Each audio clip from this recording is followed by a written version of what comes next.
না না, কোনো চিন্তা করবেন না, 1 সপ্তাহের মধ্যেই আমি লেখাটা দিয়ে দেব।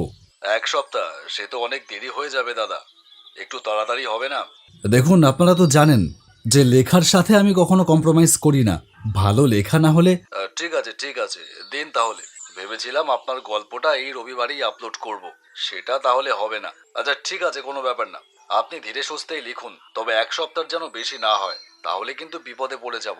বললাম তো, চিন্তা করবেন না, 1 সপ্তাহের মধ্যেই পেয়ে যাবেন বলে তো দিলাম, কিন্তু আমি নিজেও সত্যিই জানি না 7 দিনের মধ্যে লেখাটা শেষ করতে পারবো কিনা। ইদানিং মাথায় কোনো প্লটই আসতে চাইছে না, যা খুশি তাই লিখে দিলেও তো হবে না। সেই গল্প যদি ইউটিউবে ভিউ দিতে না পারে, তাহলে আর কি কোনো চ্যানেল আমার লেখা গল্প নিয়ে কাজ করতে চাইবে? কিন্তু লিখবই বা কি করে? সব ভূতের গল্পই তো একই ধাঁচের, পুরনো গল্পকে ঘুরিয়ে ফিরিয়ে এদিক ওদিক করে নতুন গল্পের রূপ দিয়ে চালিয়ে দেওয়া। ওইভাবে আর কতদিন চলে? নতুন প্লট না পেলে আমারও আর কলম সরছে না কিছুতেই। লেখালেখি ছাড়া জীবনে আর কিছুই তো করতে পারি না, এই কলমই আমার রুটি রুজি। আমাদের বনগা শহর ইছামতির ধারে রোজ বিকেলবেলায় আমি এখানে এসে বসি। এটা হচ্ছে আমাদের এখানের একটা ক্যাফে, নদীর পাড়ের বিস্তর জায়গা নিয়ে এই ক্যাফেটা। চা, কফি, সেই সাথে টুকিটাকি স্ন্যাক্সও পাওয়া যায়। নদীর পাড়ে একটা ফাঁকা চেয়ারে একা বসে থাকি চুপ করে, ধোয়া ওঠা গরম কফি, নদীরই ঠান্ডা জলো হাওয়া। দিনের শেষে পাখিদের ঘরে ফিরে যাওয়া দেখতে দেখতে মনটা কেমন যেন উদাস হয়ে যায়।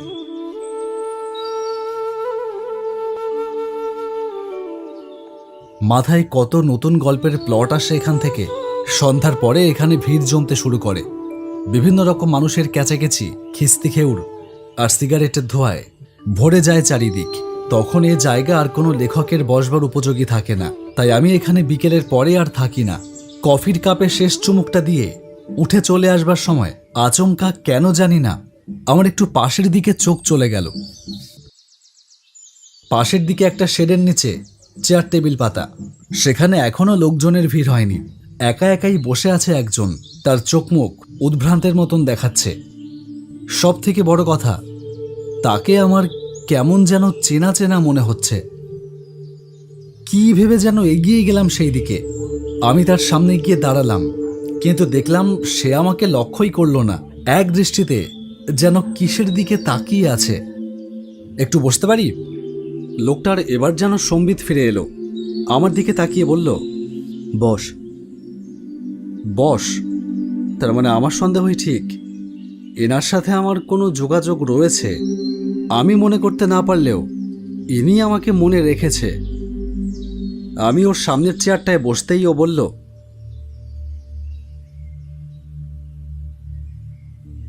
কি বলতে চাস বল। ইয়ে মানে, আপনি আমাকে চিনেছেন, আমারও আপনাকে কেমন চেনা চেনা লাগছে, সেই জন্যই এগিয়ে এসেছি, কিন্তু আমি আপনাকে ঠিক মনে করতে পারছি না। সে তো স্বাভাবিক, এই স্মৃতিশক্তির জন্যই তো তুই বারবার ক্লাসে লাস্ট হতিস আর আমি ফার্স্ট। এবার আমার মনে পড়ল, এ তো আমার সেই স্কুলের বন্ধু বিকাশ। 12 ক্লাস পর্যন্ত একসাথে পড়েছি, তারপর কলেজ বদলে গেল, সেই থেকে আর দেখা হয়নি। ওর বাড়ি এই তল্লাটেই কোথাও একটা জানতাম। কি হলো, হা করে কি ভাবছিস? কেমন আছিস তুই? আর তোর চোখ মুখের এইরকম অবস্থা কেন? ওই জন্যই তোকে দেখে চিনতে পারিনি, কত বছর পরে দেখা। তা কি করছিস এখন? ভালো নেই যে, সেটা আমার চোখ মুখের অবস্থা দেখেই বুঝতে পারার কথা। আর এখন কিছুই করছি না, রেলে চাকরি পেয়েছিলাম, কিন্তু সেটা ছেড়ে দিয়েছি। চাকরি ছেড়ে দিয়েছিস কেন? সে অনেক কথা, বাদ দে ওসব। তুই বল, তোর খবর কি? বিকাশ আমার কাছে বিষয়টা এড়িয়ে যেতে চাইছে, কিন্তু আমার মনে হতে থাকলো বিকাশের এইভাবে বসে থাকা, একভাবে সামনে তাকিয়ে কি যেন দেখতে থাকা, ওর এই অদ্ভুত চাহনি, সব কিছুর মধ্যে কিছু একটা ব্যাপার লুকিয়ে রয়েছে। সরকারি চাকরি মানুষ এখন মাথা খুঁটেও পায় না, সেই চাকরি বিকাশ ছেড়ে দিয়েছে কেন? রহস্যের গন্ধ পেলেই লেখক মনের যা হয় আর কি। কৌতূহলবশতই বললাম, বিকাশ, কি হয়েছে আমাকে বল, খুলে বল আমাকে সবটা। অবশ্য যদি তোর কোনো প্রবলেম না থাকে তাহলে। বলতেই তো চাই সোমনাথ, কিন্তু শোনবার লোক কোথায়? কেউ বিশ্বাস করবে না রে। তুই বিশ্বাস করবি আমার কথা? করব, তুই বল। সোমনাথ, তুই ভূতে বিশ্বাস করিস? আরে বাবা, এ তো মেঘনা চাইতেই জল। দেখাই যাক, যদি এখান থেকে কোনো ভালো প্লট পেয়ে যাই।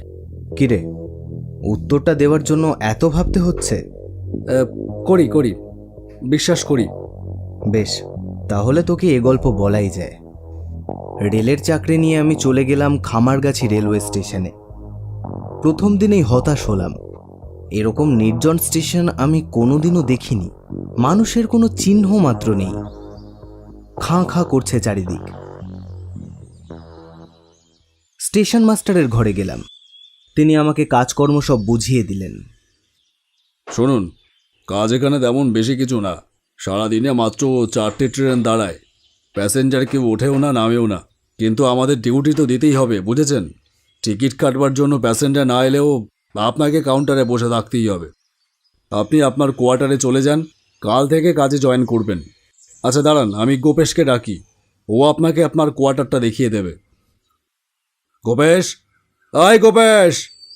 দুবার ডাকার পরেই পাশের ঘর থেকে যে বেরিয়ে এলো, তার গোপেশ নামের সার্থকতা রয়েছে। নাকের নিচে ইয়া মোটা গোফ।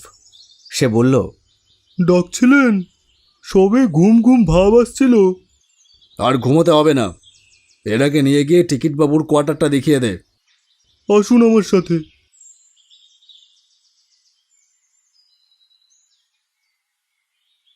লোকটা আমাকে নিয়ে স্টেশন চত্বরের বাইরে চলে এলো। নির্জন রাস্তা দিয়ে আমরা দুজন হাঁটতে থাকলাম।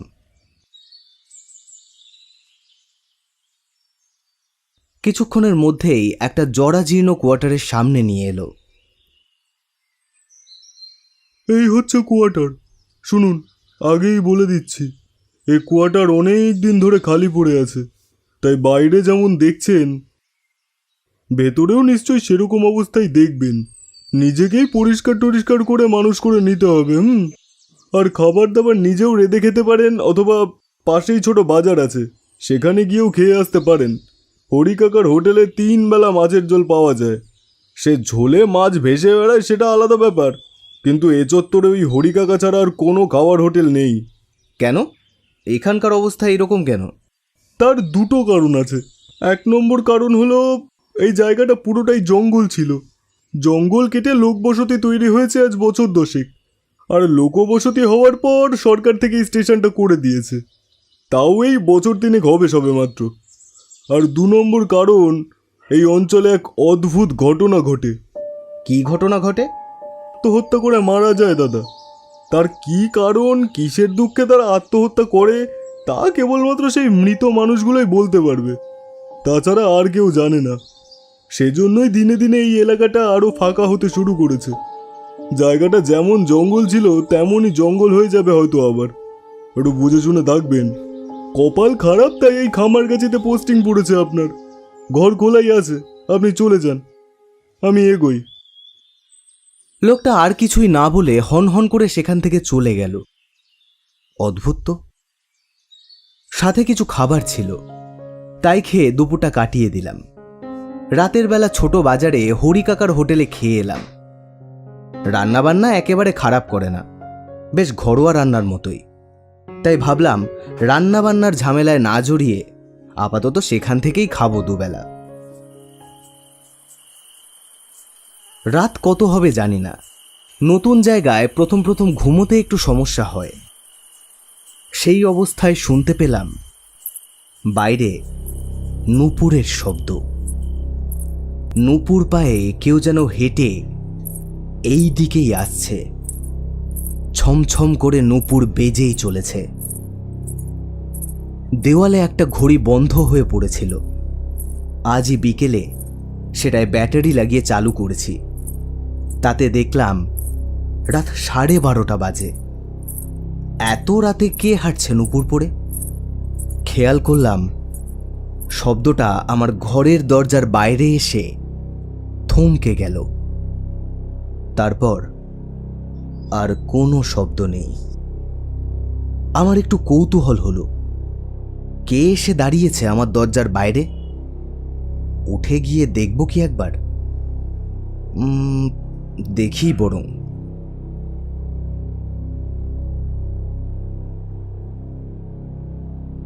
দরজা খুলে বাইরে এসে দেখলাম কই, কেউ নেই তো বাইরে। শুধু এক ঝটকা ঠান্ডা হাওয়া এসে শরীরে একটা শীতল শিহরণ ধরিয়ে দিয়ে গেল। তাহলে কি ভুল শুনলাম? ট্রেন আসতে এখনো 2 ঘন্টা বাকি। মুশকিলটা হলো এখানে নেটওয়ার্কও ভালো কাজ করে না। সময় কাটানোর জন্য একটা কথা বলার লোক পর্যন্ত নেই। স্টেশন মাস্টার গম্ভীর প্রকৃতির মানুষ, আর গোপেশ গোপে তেল লাগিয়ে সারাদিন ঘুমোয়। আর বাদবাকি 2-1 রেলকর্মী যারা আছে তাদের সাথে কথা বলার চেষ্টা করে দেখেছি, আমার পোষায়নি। তাই কি আর করি, ফাঁকা প্ল্যাটফর্মে এসে চুপ করে বসে থাকি। কোনো প্যাসেঞ্জার টিকিট কাটতে আসবে না জেনেও সেই কাউন্টার খুলে বসবার জন্য ঠায় বসে থাকতে হয়। অবশ্য বসে না থেকেই এবার কি করব, কোয়ার্টারে ফিরে গিয়ে তো খেয়ে দিয়ে ঘুমিয়েই পড়তে হবে। জীবনটা বড্ড বৈচিত্র্যহীন হয়ে পড়ল। প্ল্যাটফর্মে একা একা বসে এইসবই ভাবছিলাম। ডিউটি শেষ করে কোয়ার্টারে ফিরছিলাম। রাত 10:45 মতো হবে। রাস্তাঘাট ফাঁকা। হঠাৎ যেন শুনতে পেলাম ছমছম শব্দে নূপুর বাজছে কোথাও। আমি আরো ভালো করে শোনবার চেষ্টা করতে থাকলাম। না, একটুও আমার মনের ভুল নয়, সত্যিই তো নূপুরের শব্দ শুনছি। সেই আওয়াজ যেন দূর থেকে এই দিকেই এগিয়ে আসছে ক্রমশ।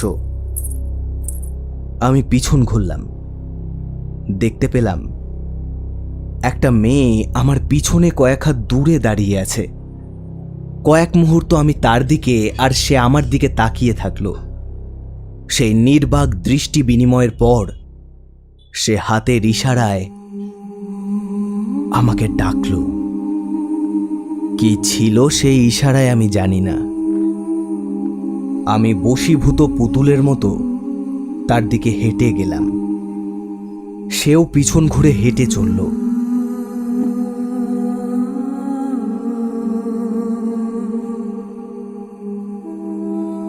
হাঁটতে হাঁটতে কত দূরে চলে গেলাম।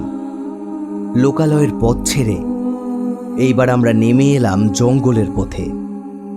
হাঁটতে হাঁটতে দেখলাম সেই স্ত্রীমূর্তি জঙ্গলের ভেতর একটা পোড়ো বাড়িতে ঢুকে গেল। আমিও তার পেছন পেছন ঢুকে গেলাম সেই পোড়ো বাড়ির ভেতর। কি করছি, কেন করছি, সেই সব বোধ আমার বিলুপ্ত হয়ে গিয়েছে তখন।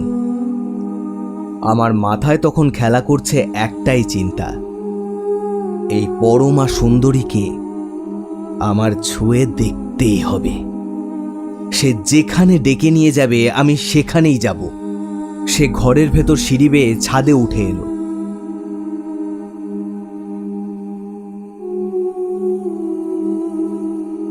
উন্মুক্ত ছাদ, তার কার্নিশ বরাবর হেঁটে গিয়ে সে লাফিয়ে পড়ল ছাদের ওপর থেকে। আমি এবার কি ভাবব?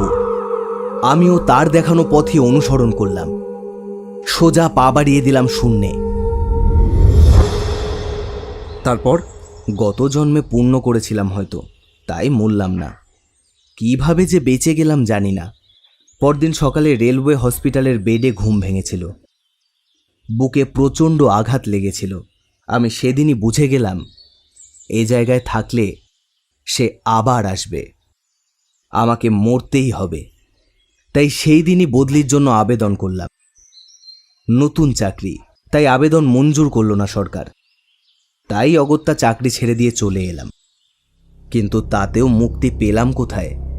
সেই অশরীরই আমার পিছু নিল। সে এখানেও চলে এসেছে, এমনকি সে এখানেই আছে। এখানে? কোথায়? একবার পেছনে তাকিয়ে দেখ। উঠে দাঁড়িয়ে পেছনে তাকিয়ে দেখলাম একটা কালো ছায়ামূর্তি দাঁড়িয়ে আছে, ঠিক আমাদের পেছনে মাত্র কয়েক হাত দূরে। আমি তাকানো মাত্রই সেটা গায়েব হয়ে গেল। ও আমাকে ছাড়বে না সোমনাথ, ও আমাকে মেরে তবেই ক্ষান্ত হবে। আমি চলি আজ, আর দেখা হবে কিনা জানি না। বিকাশ চলে গেল আর আমি দাঁড়িয়ে রইলাম একরাশ বিস্ময় বোধ নিয়ে।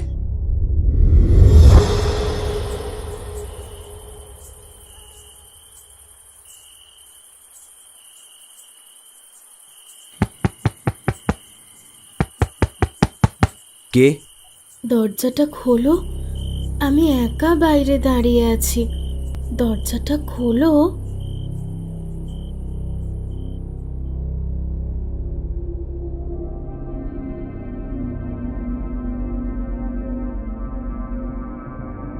দাঁড়াও, এবার দাঁড়াও। আর কত দূর নিয়ে যাবে?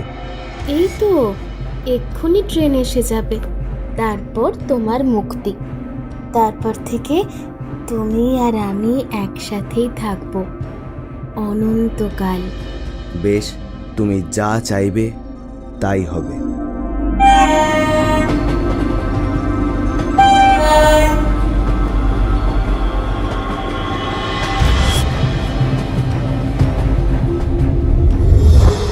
এ কি সোমনাথ, তুই?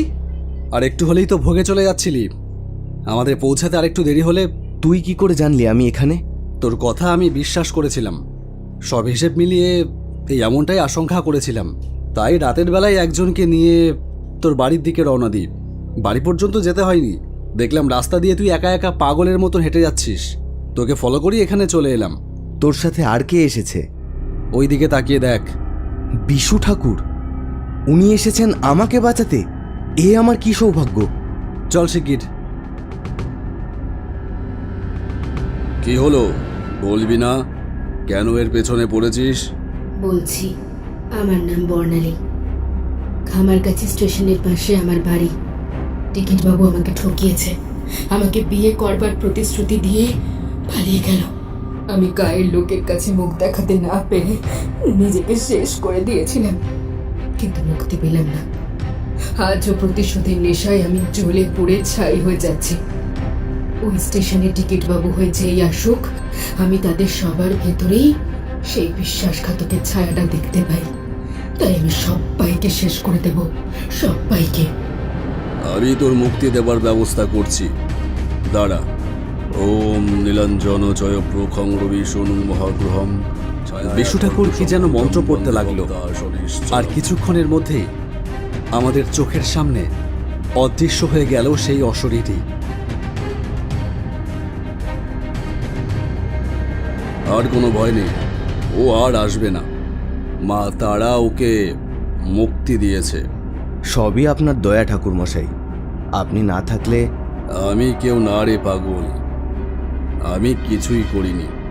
যা করার সব করে আমার তারা মা, সবই তার ইচ্ছে। জয় তারা, তারা তারা তারা।